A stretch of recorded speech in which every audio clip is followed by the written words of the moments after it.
Hi friends, continuing to the chapter The World Without Us. Tusk, teeth, and jawbones at a place like Kentucky's Big Bone Lake were still stewing on the ground, or protruding from the shallow silt, or on the floor of the caves. The big mammals they beyond too couldn't have been gone that long. What had happened to them? The desert laboratory, originally the Karen Desert Botanical Laboratory, was built more than a century ago on a Tumaco Hill, a butte in a southern Arizona overlooking was that then of one of the North America's finest stand of the Catgirls forest, and beyond that toucans. For nearly half a lab's existence, a tall, broad-shouldered, available paleontologist named Paul Morton have been there. During that time, the desert below the Tumaco's saguaro-covered slopes disappeared under a snarl of dwelling and commerce. Today, the lab's fine old stone structures occupy what developers now convert as a prime view property, which that continuously seems to wrest from its present owner, the University of Arizona. Yet when the Paulin Martin leans on his cane to gaze out his lab screen doorway, his frame of reference for the human impact is not merely the past century, but the last 13,000 years since people came to stay. In 1956, a year below arriving here, Paul Morton had spent the winter in an cubic farmhouse. During a postdoctoral fellowship at the University of Montreal, a case of an polio contracted while collecting the bird specimens in Mexico as a zoology undergraduate had rerouted his research from the field to the laboratory. Holed up in Canada with a microscope, he studied sediment crosses from the New Zealand lakes that dated back at the end of the largest ice age. The sample revealed how, as the climate softened, surrounding the vegetation changed from the treeless tundra to the coniferous to the temperature delicious, a progression some suspect led to the mastodon existence. One snowbound weekend, weary often counting tiny grains of pollen, he opened a taxonomy text and started tailing the number of mammals that had disappeared in the North America over the past 65 million years. When he reached the final 3 millennia of the Filestone epoch, which lasted from 1.8 million until 10,000 years ago, he started to notice something odd. During the time frame that coincided with his sediment sample started about 13,000 years ago, an explosion of an existence have occurred. By the beginning of the next epoch, the holy corn which continues today, nearly 40 species have disappeared, all of them a large terrestrial mammals, mice, rats, shrews and other small fur bearing the creature had emerged and settled, as had a marine mammals. Terrestrial megafauna, however, have taken an enormous leader aloof. Among the missing were a legion of an animal kingdom, goliaths, giant armadillos, and even bigger plygotons, resembling armor-flattered Volkswagens with a tail that ended in an spinkle mix. There were giant short-faced bears, nearly double the size of an grizzly's, and with an extra long limbs, much faster. On the theory suggests that the giant short-faced bears in Alaska were why Siberian humans haven't crossed the Bering Strait much earlier. Giant beavers as big as today's black bears, giant pearies, which may have been prey to Panthera leotrax, the American lion that was considerably big and swifter than the today's surviving African species. Likewise, the dire wolf, the longest of canines with a massive set of fangs. The best known existent colossus, the northern woolly mammoth, was only one of many kind of an proboscidea, including the imperial mammoth, largest of all at the 10 tons, the hairless Columbian mammoths, which lived in warmer regions and in California's Channels Island, a dwarf mammoth not taller than a human. Only the collie-sized elephant on the Mediterranean island were smaller. Mammoths were gazed animals evolved to steep the grasslands and Taruna, unlike their much older relatives, the Madons, which browsed in the woods and the forest. Madons has been around 30 million years ago and ran from Mosquito to Alaska to Florida. But suddenly they too were gone. 3 genera of American horses gone. Multiple varieties of North American camels, tapirs, numerous alters creatures ranging from a dainty phonogrons to the sag moose, which resembled a cross between a mouse and an elk but was larger than either, all gone, along with the saber-toothed tiger and the American cheetah.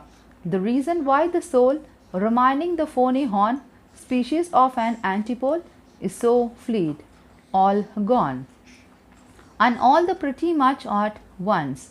What, Paul Morton wondered, could possibly have caused that?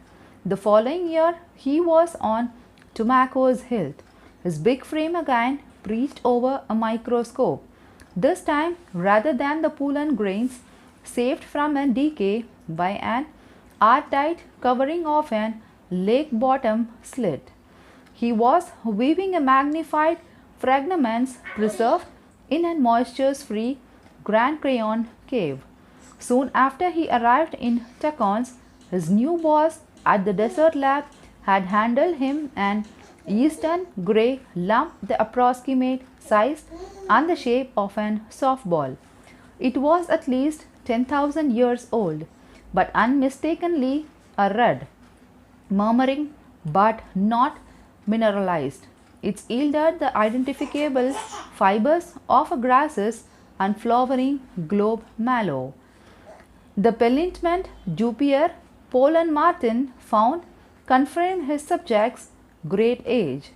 Temperatures near the floor of the Grand Canyon have now been so cool enough to sustain the juniper for the 8 millennia. The best they extracted it was a Shasta growth slot. Today the only surviving slot or two-treed dwelling species found in the Central and the South American tropics. Small and light enough to quietly inhabit and rain-left canopsis far from the ground, out of an harm's way. This one, however, was the size of a cow. It walked on its knuckles like another of its surviving relatives, the giant South African Antirrheta. To protect the cows in it, used to forage and to defend itself. It weighed half a ton, yet it was the smallest of the 5 slot species that lumbered around North America, from the Yukon to Florida. The Florida variety, the size of a modern elephant, topped 3 tons. That only a half the size of an ground sloth in Argentina and Uruguay, which at 13,000 pounds stood taller than the largest mammoth. A decade would pass before Paul Morton got to visit the opening in the red Grand Canyon sandstone wall above the Colorado River, where his first sloth dung ball have been collected. By then, existent the American's ground sloth have come to mean much more to him than simply more oversized mammals that has historically toppled in oblivion. The fate of a sloth would provide what Martins believed was conclusive proof of a theory forming in his mind as data accumulated like the layers of transferring sediments.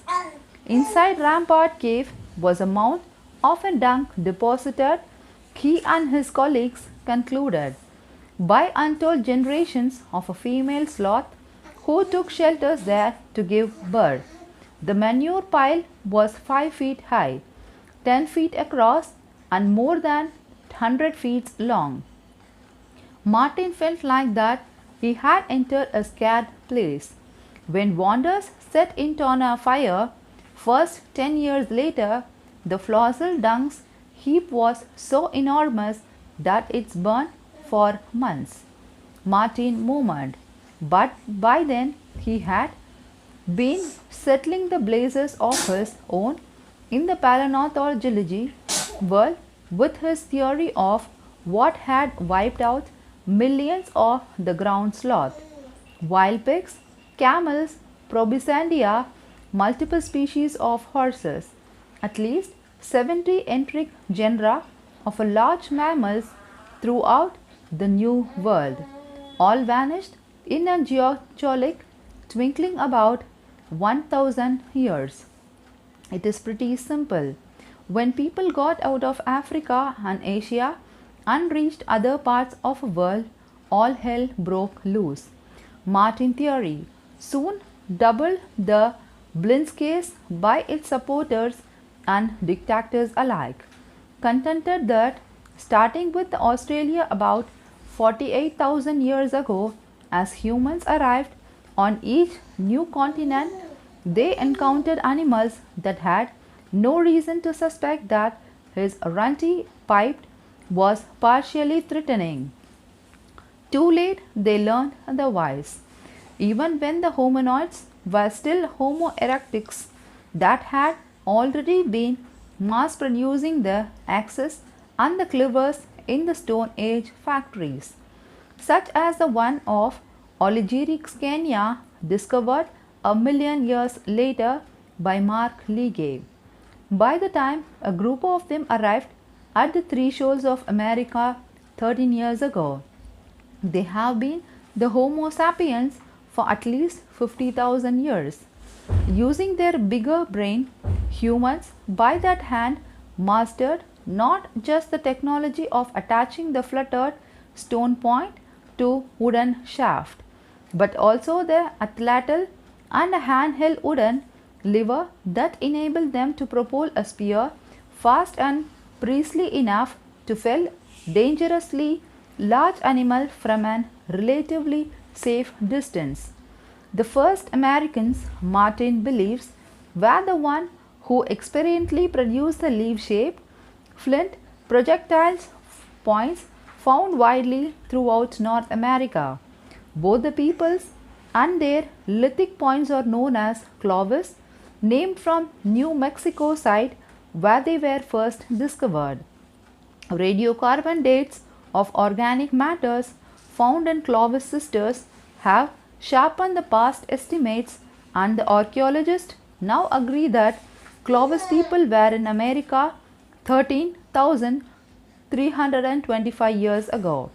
What exactly this presence signifies is, however, still a matter for a hot dispute, beginning with Paul Martin's premises the human preparated the extinctions that killed off the 3/4 of an American's late Pleistocene megafauna, a megantic far richer than Africa's today.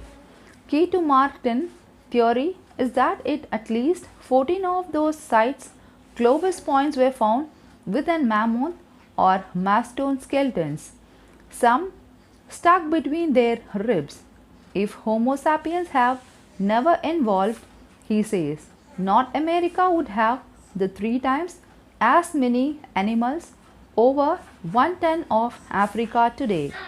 He ticks off the African currents 5.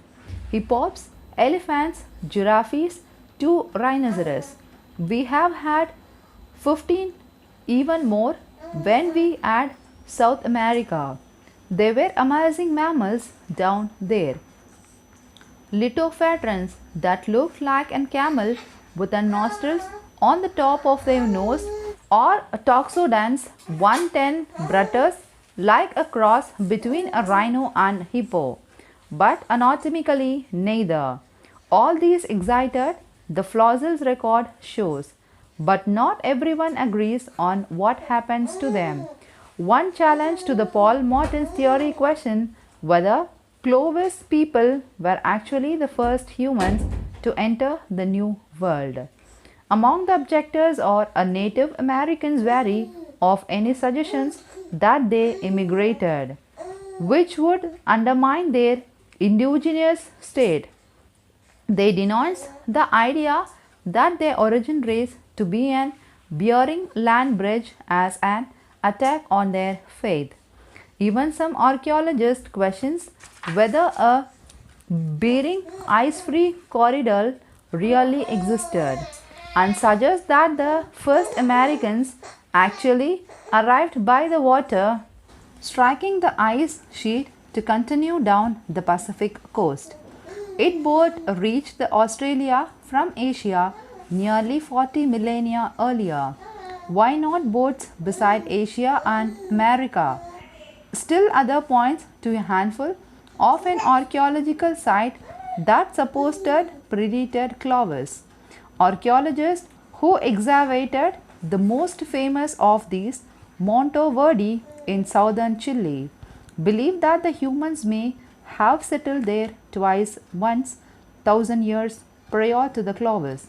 The older times 30 years ago. If so, at the time the Bering Strait would likely not have been dry land, meaning an ocean voyage from some directions was involved. Even the Atlantic have been suggested by archaeologists who thinks that the Clovis technique for flocking a sheep resembled the Paleolithic that delivered in the French and the Spain 10,000 years earlier. Questions about the validity of a mountain verge radiocarbons dates soon cast the doubt over initial claims that it is proved early human presence in the Americas. Matters were further mummied when most of the peat bog that have preserved the Monte Verde's poles, stacks, spear points, and knotted grasses was bulldozed before other architectures could examine the excavation site. Even if early humans did somehow find the way to chill before collisions, argues Paul Morton, the impact was brief, local, and ecologically negligible, like that of Vikings who colonized the Newfoundland land before the Columbus. Were all the abandoned tools, anti-crafts, and the cave paintings that their contemporaries left all over Europe. Pre-Clovis Americans wouldn't have met competing the human cultures. Like the Vikings did, only animals, so why did they spread? The second more fundamental controversy about the Morton theory, for the years the most accepted explanation for the fate the new of the New World's big animal. Ask how a few nomads band of an hunter-gatherer could annihilate the 10 of an millions of a large animals. 14 kill sites on an entire continent hardly added up to an megafaunal genocide. Nearly half a century later, the debate Paul Morgan ignited remains one of a science's great flashpoint.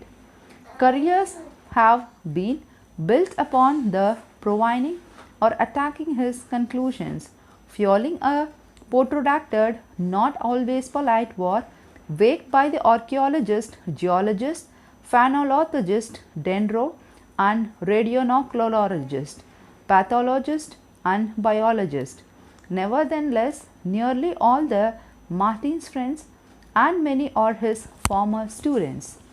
The leading alternatives they have proposed to his overskill theory involve either climate change or disease and have inevitably come to known as overchill and overill. Overchill with the greatest number of an aidants is partially a misnomer because both overheating and overcooling get blamed. In one argument, a sudden temperature reversal at the end of an Philistine, just as in glaciers were melting away, plunged the world briefly back into the ice age and caught millions of an vulnerable animals unaware. Other purposes the opposite, that rising the Holocene temperature demon furry species because they have adapted over thousands of years to frigid conditions. Overall suggested that arriving humans or creatures that accompanied them introduced pathogens that nothing alive in Americas have ever encountered. It may be possible to prove this by analyzing the mammoth tissue that will likely to be discovered as glaciers continues to thaw. The premises have a grim analog. Most descendant of whomsoever were the first American died horribly in the century followed European contact. Only a tiny fraction lost their lives to the point of an Spanish sword. The recumbent to the old world germ for which they have no antibodies, smallpox, measles, typhoid and whooping cough. In Mexico alone, where an estimated 25 million Mesoamericans lived when the Spaniards first appeared, only 1 million remained 100 years later. Even if the diseases mutated from the humans to the mammoths and the other Philistine giants or passed directly from their dogs or livestock, that would still put the blame on an Homo sapiens. As for overchill, Martin replies, to quote some paleoclimate experts, climate changed in redundant. It is not that the climate doesn't change, but that it's changed so often. Ancient Europe cites snows that the Homo sapiens and the Homo neanderthalensis both drifted north or south with advancing or receding ice sheets. Megafauna, Martin says, would have done the same. Large animals are buffed against the temperature by their size, and they can't migrate long distance. Maybe not as far as birds, but compared to a mouse, pretty well, since mice, pack rats, and the other small warm-blooded creatures survives the Palestine existence. Like the Viking did. Only animals, so why didn't they spread? The second more fundamental controversy about the Martin Blizzard theory for years, the most expected explanation for the fate, that of New World's big animals, as how a few nomadic bands of an hunter-gathered 10 of an millions of large animals. The leading alternatives they have proposed to his overkill theory involve either climate change or the disease and have inevitably comes to be known as overchill or overill. Overchill with the greatest number of an addends in partially and misnomers because both overheating and overcooling get blamed. In one argument, a sudden temperature reveals at the end of an Holocene, just as the glaciers were melting away, plunged by the worlds briefly back into the ice age and caught millions of an vulnerable animals unaware.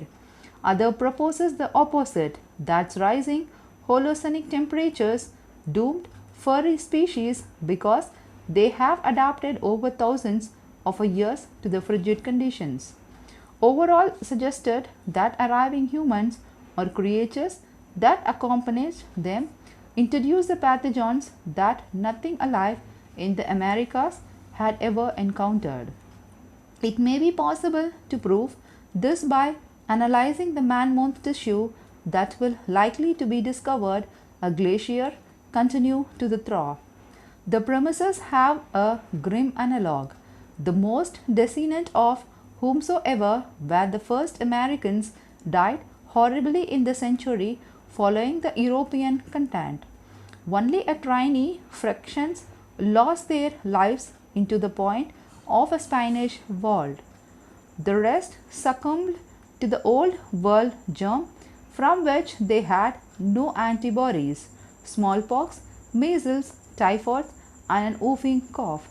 In Mexico alone, where an estimated 25 million Mesoamerican lived within Spinan, first beard, only 1 million remained 100 years later.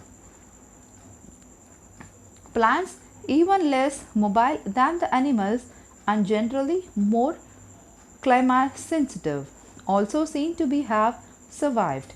Along the sloth dung in the rampart and the other Grand Canyon caves, Martin and his colleagues encountered the ancient pack rat-minded labored with 1,000 often years of an vegetarian remains, with the possible expectations of a single variety of a sprout.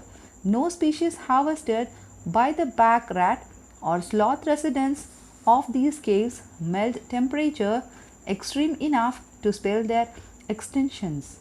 But the clinkers for the marten is the sloth. Within a millennium of the Clovis people's appearance, every slow pudding, easy targets of a ground sloth was gone. On the continental of North and South America, yet radiocarbon dates confirms that bones found in the caves in Cuba, Haiti, and the Puerto Rico belongs to a ground sloth still alive 5,000 years later. The ultimate disappearance coincide with the eventual arrival of humans in the Great Antilles 8,000 years ago. In the Lesser Antilles on island that a human reached even later, like Guerenda, the sloth remains or even younger. If a change in the climate was powerful enough to exterminate the ground sloth from Alaska to Patagonia, you would have expected it would also take them out in the West Indies. But that didn't happen. This evidence also suggested that the first Americans arrived on the continent on the foot, not as seafarers, since it took them 5 millennia to reach the Caribbean. On other far distant island is a further hint that humans never evolved. Pelcinoid megafauna might be around today. During the Ice Age, Wrangel Island, a wedge of an rocky tundra in the Arctic Ocean, was connected to Siberia. It was so far north, however, that the human entering the Alaska missed it.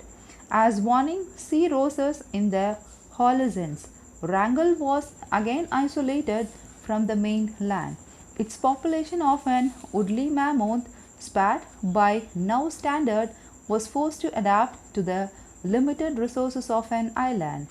During the span in which human went from the cave to building the great civilization in Sumer and Peru, Wrangel's islands monomans lived on, a draft species that lasted 7,000 years ago, longer than the mammoths on any continent. They were still alive 4,000 years ago when Egyptian Paranops ruled.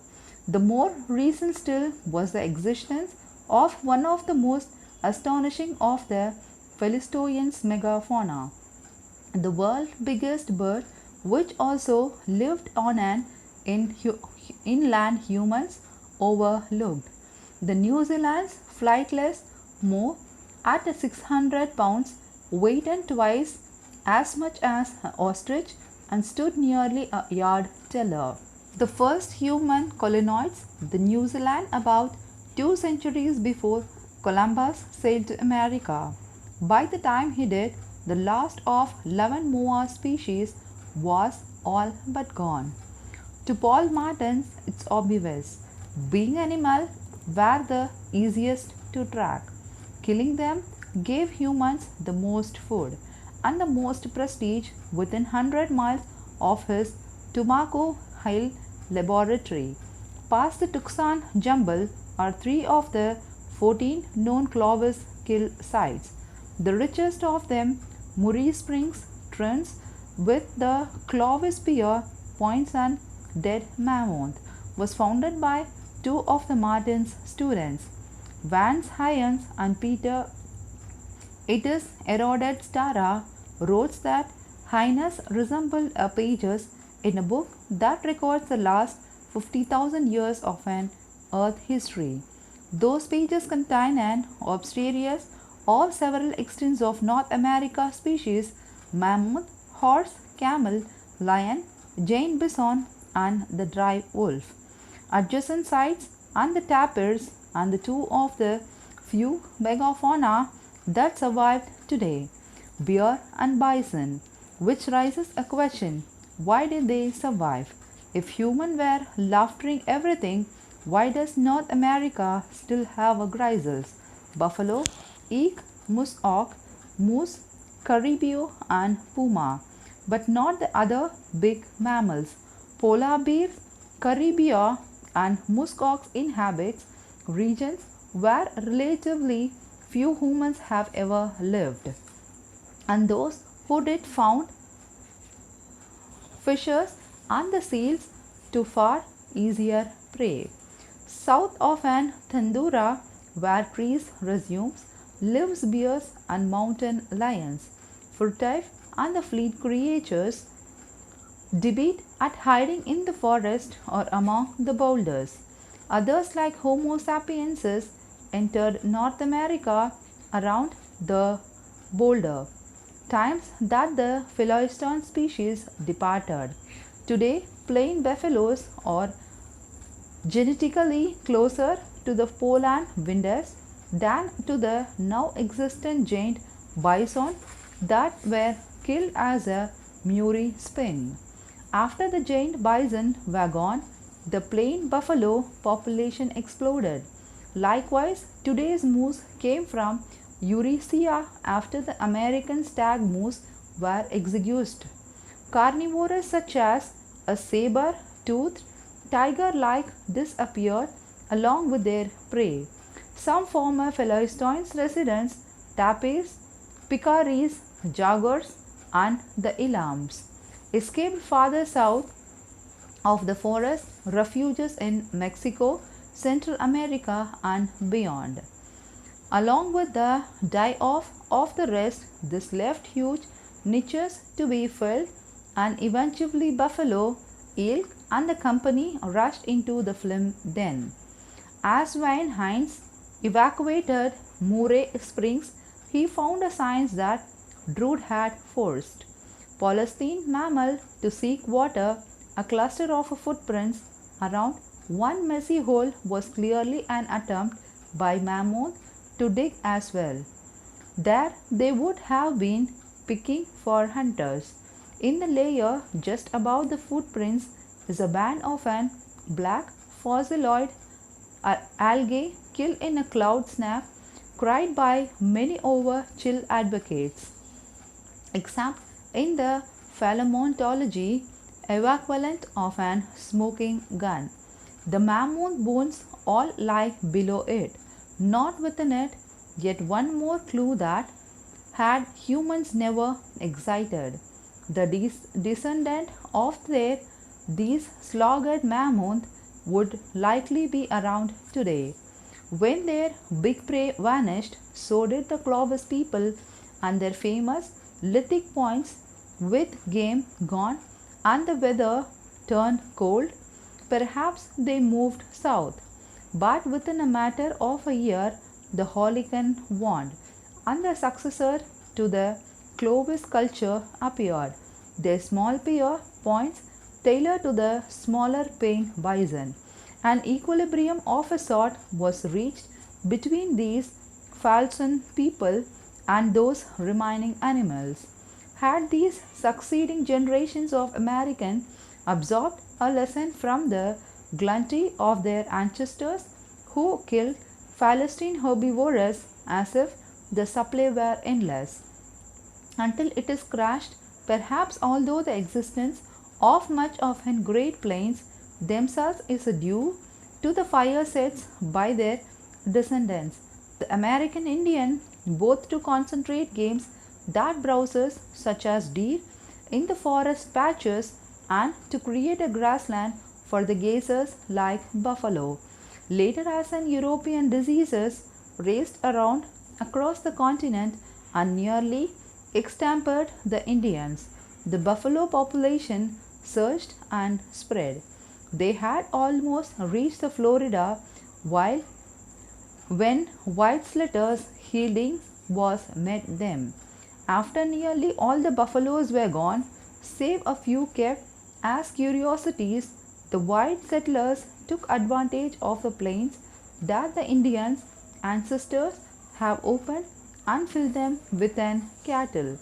From this hilltop laboratory, Paul Morton looks over a desert city that grew along a river, the Santa Cruz, which flooded north from Mexico. Camels, tapirs, native horses, and the Colombian mammoth once foraged on this green food plain. When descendants of the humans who eliminated them settled here, they built huts from the mud and branches of the river bank, cottonwoods and willows, materials that quickly returned to the soil and the river when no longer needed. With less game, the people learned to cultivate the plants that gathered, and they called the village the evoked Changshan, a name that meant the flowing water. They mixed the harvest chaff with the river mud to form bricks, and this practice continued until the mud adobes were subsided by the concentrate after the World War II. Not long after that, the advent of an air conditioning attacked so many people here that the rivers was sucked dry. They dug the wells. When those dry, they dug deeper. The Santa Cruz River desiccated bed is now flanked by Tucson Civic Center, which includes a convention hall whose jumbo concentric and the steel beam foundation seems like it should last at least as long as the Rome Colosseums. The tourist of some distinct tomorrow might have a hard time finding it, however, because after today's thirsty humans are gone from Tacon and from bloated Mexican border city of Nogel. Sonora 16 miles south, eventually the Santa Cruz River will rise again. Weather will do what weather does, and from time to time, Tucson and Nogales dry river will be back in the business of building all alluvial plain. Slit with the pour into the basements of the dry, then the ruffles. Tucson Conversion Center until it buried. What animals would live atop in its uncertain? Bison or long ago in a world without the people, the cows that replaced them won't last long without their attendant cowboys to discourage coyotes and mountain lions. The sonogram fronohorn, a subspecies of that small, speedy Philistine relic, the last American antelope, verges on an extinction in the desert, prevails not far from here. Whether there are enough left to pencil wish the breed before the psychots finish them off in an questionable but possible. Paul Morton descends Tumaco Hills and drives him pick up the trucks west through an cactus studded pass into the desert basin below.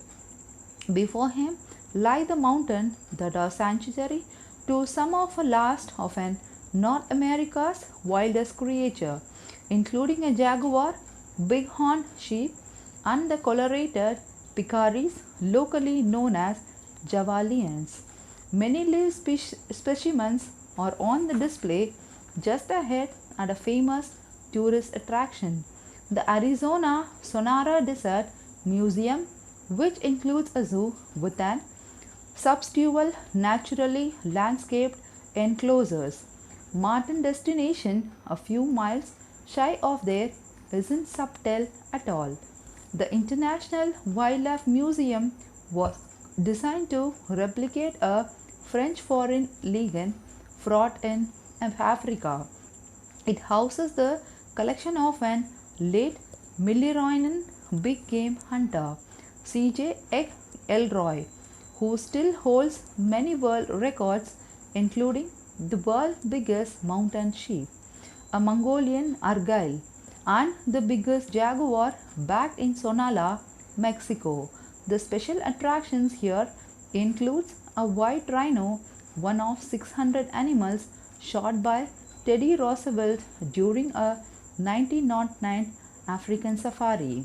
The museum centerpiece is the faithfully reproduced 2,500 square foot trophy room of McEroley Tucson Masons, which bear the taximite spoil of an lifelong obsession with killing larger mammal. Locally often delight as a dead animal museum. For the Martin on his night, it is perfect. The occasion is that the launch of his book 2005 Twilight of a Mammoth. Just behind his audience rises a phalanx of Gigerly and the polar bears frozen forever in the mid-attacks. Above the podium, its ear extended like a grey spinnaker's, it is the trophy head of an adult American elephant. To the either side, every breed of an spiral horn founded on in 5 continents is presented. Pulling himself from his wheelchair, Martin slowly scans the 100 of stuffed heads.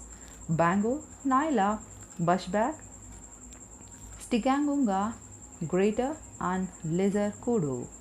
Inland ibex, Barbary sheep, chamois, impala, gazi, dig, musk ox, calf, buffaloes, sable, rayons, oryx, waterbuck, and gnu. Hundreds of pairs of glass eyes fail to return his moist blue gaze. I cannot imagine a more appropriate settings, he says, to describe what amounts to genocide. In my lifetimes, millions of people slaughtered in the death camps, from the Europe's Holocaust to the Darfurs, are proof of whatever species is capable of. My 50 years career has been absorbed by the extraordinary losses of huge animals whose heads don't appear on these walls. They were all exterminated simply because it could be done. The person who puts its collection together could have walked straight out the Featherstone. He and his book concluded with a plea that his accounting of an Philistine mega massacre by an cautionary lesson that stops us from the preparing another that would be far from devastating. The matter is more complicated than a killer instinct that never relents until the another species is gone. It involves an acquaintance incident that also can't tell when to stop until something we never intended to harm is fatal, deprived of something it's needed. We don't actually have to shoot the songbirds to remove them from the sky. Take away enough of their homes or substances, and they fall dead on their own. Luckily for the world's after human, not all the big mammals are gone. A continental sized museum, Africa still holds striking collections. Would they spread across the planet after we are gone? Could they replace what we finished off elsewhere, or even evolved to resemble those same lost creatures. But first, if the people come from Africa originally, why are the elephants, giraffes, rhinos, and hippos even there at all? Why weren't they killed off? Like 94% of an Australian large animal genera, most of them giant marsupials, or all the species, the American zoologist Morum. Sy is a paleontologist tool factory discovered by Louis and Mark Leakey in 1944. Is a dry yellow basin 45 miles southwest of an Naibori in the eastern African Rift Valley. Much of it is dusted in the white chalk from an bituminous sediments, the stuff of a swimming pool, filters, and a kitty litter, composed of an tiny fossilized exoskeletons of freshwater planktons. The leakage saw that or a lake have filled them ologicile depressions many times in prehistory, appearing in a wet cycle and disappearing during drought. Animals came here to water, as did the tool makers who pursued them. Ongoing dig now confirms that from 9,92,000 to 4,93,000 years ago, the lake shore was inhabited by early humans. No actual hominid remains were found there until 2003, where archaeologists from the Smithsonian Institution and the National Museum of Kenya uncovered a single small skull, probably of an Homo erectus, a predator of our own species. We had been found, however, were the thousands of stones, hand axes, and cleavers. The most recent were designed for throwing, rounded one on the end with a point or double faded edge on the other, where the proto-humans at an Odiva George, like Australopithecus, simply banged the stone together until one chipped. These were flapped within techniques that could be duplicated the rock after the rock. They are in a very layer of an human habitations here, meaning that the people hunted and butchered game around the Algarizile for at least 500,000 years ago. Recorded history from the civilization fertiles crescents beginning to the present day have taken barely more than 1/100th of a time that our ancestors lived in the one spot, grubbing plants and having a sharpened stone at animals. There must have been a lot of prey to feed a growing predator population with acquiring technological skill. Altogracile is cluttered with a humerus and tibia, many smashed from their marrow. The quantities of stones surrounding the impressive remains of an elephant, a hippo, and an entire flock of baboons suggested that the entire hominid community teamed up to kill, dismembered, and devour their quantity. Yet how it is possible, if in less than the millennium human beings decimated America's supposedly richer Palestine megafauna? Surely Africa have ever more people and for a lot longer. If so, why does Africa still have its famous big name Mangaria? The flake-cut basils, obsidian, and quartzite blades at Oleracea shows that for a million years hominoid could cut even an elephant's or an rhino thick hide. Why aren't Africa big mammal existent as well? Because here humans and the megafauna evolved together. Unlike the unsuspecting America, Australian, Polynesian, and the Caribbean herbivores who have no linking of how dangerous we were when unexpectedly arrived. African animals have the change to adjust as our presence increased. Animals growing up with the predators learn to be wary of them, and they evolve the ways to endure them. With so many hungry neighbors, African fauna have learned that massing in a large flocks makes it harder for predator to isolate and catch a single animal, and assures that some are available to the scout for danger while the other feed. A zebra's stripes help in an befuddle lions by getting lost in the crowded optical illusions.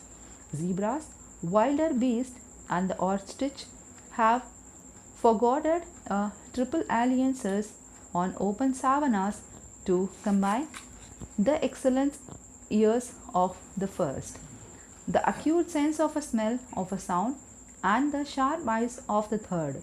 In these defendants' work, every time, of course, the predators would go extinct and equilibrium emerges in a short sprint. The cheetah gets a gazelle in a longer race. Gazers outlash the cheetahs. The trick is to avoid becoming someone else's dinner long enough to breed and replacements, or to breed often enough to ensure that some replacement always survive. As a result, carnivores like the lion often ended up harvesting the sickest, oldest, and the weakest. That was what early human did as well. Or like the hyenas, at first we probably did something even easier. We ate the carrion left by some more adapted hunter. Equilibrium dissolves. However, when something changes, the genuine Homo burgeoning brain swamped inventions that challenged herbivorous defense strategies. Tight forks, for example, increase the odds that a thrown hand axe would actually connect with a target. Many species found in an Oligoceritic sediments, in fact, are now extinct, including an horned giraffe, a giant baboon, an elephant with a dawn curved tusk, and a hippopotamus even briefer than today's. It isn't clear, however, that humans drove them to the existence. This, after all, was the mid Philistine, a time when a 17 ice age and their intergenia yankled global temperatures up and down and alternately stoked or parched any land that was in frozen soil. The East African rift winded and volcanoes blew, including one that periodically bombed Ulster Gallus with the ashes.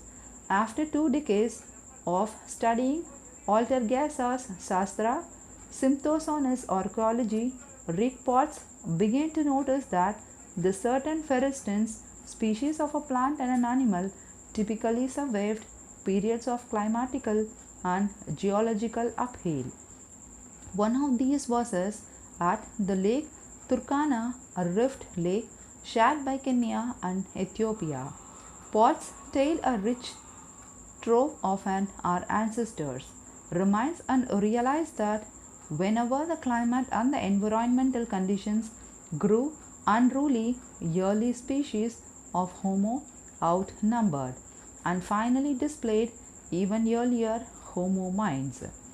Adaptantly is the key to who is the fittest, one species, extinctions beginning another evolution.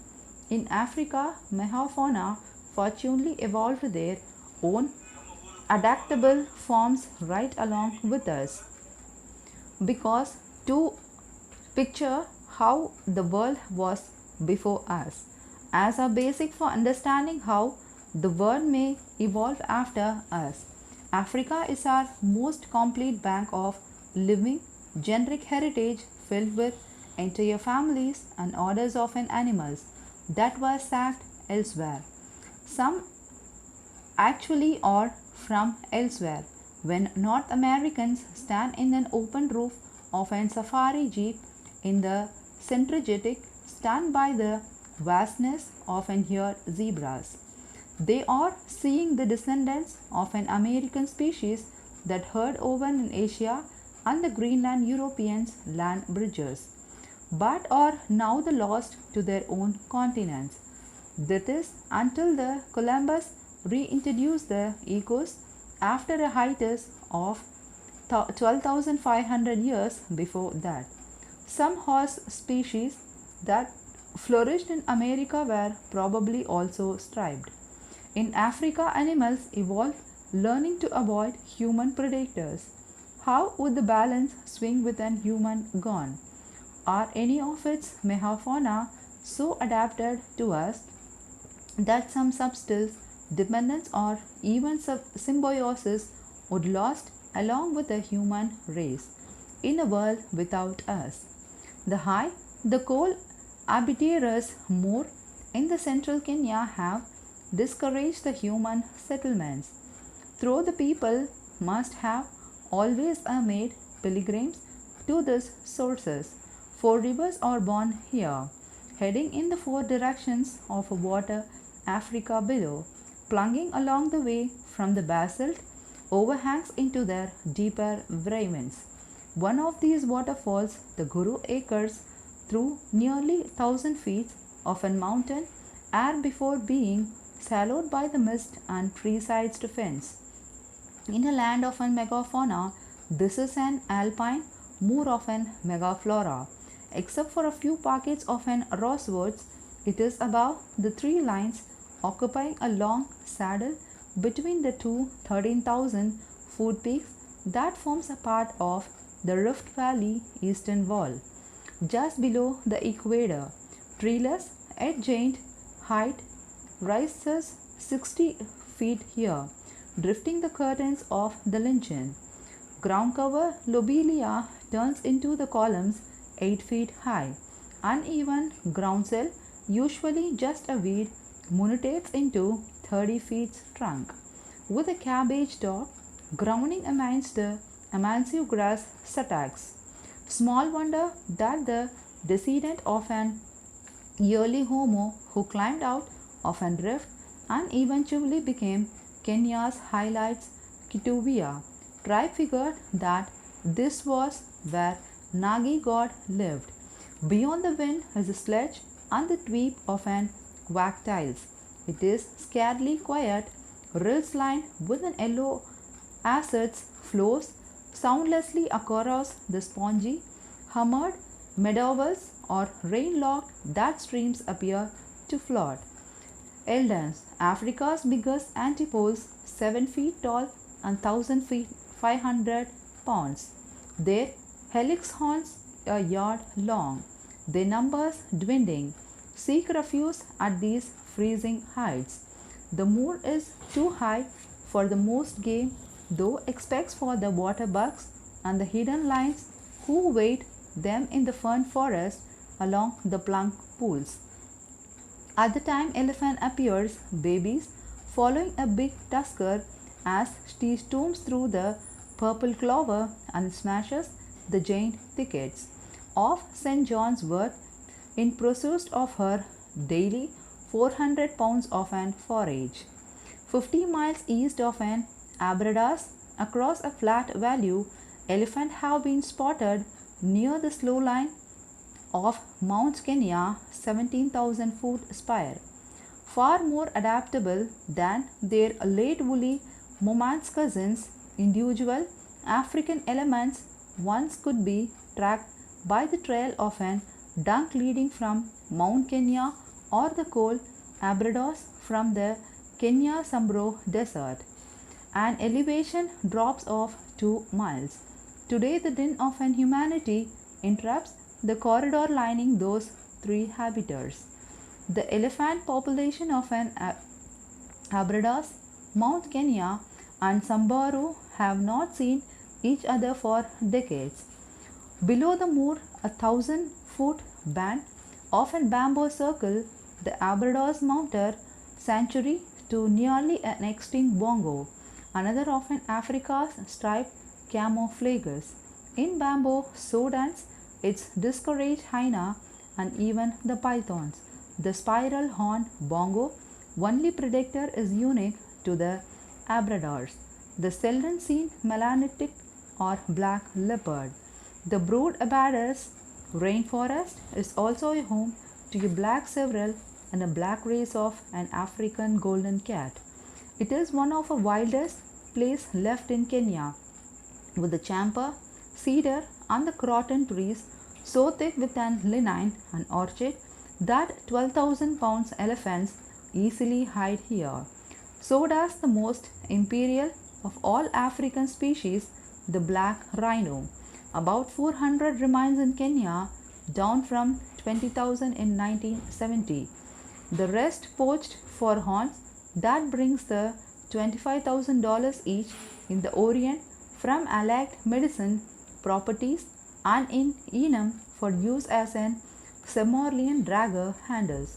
The estimated 70 abradors, black rhinos, are the only one in their original wild habitats. Humans once hid here too during the colonial times.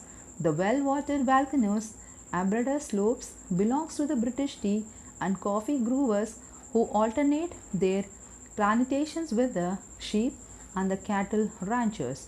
The agriculture Kikuyu were reduced to the sharecropping plots called the Sambas on their now conquered land.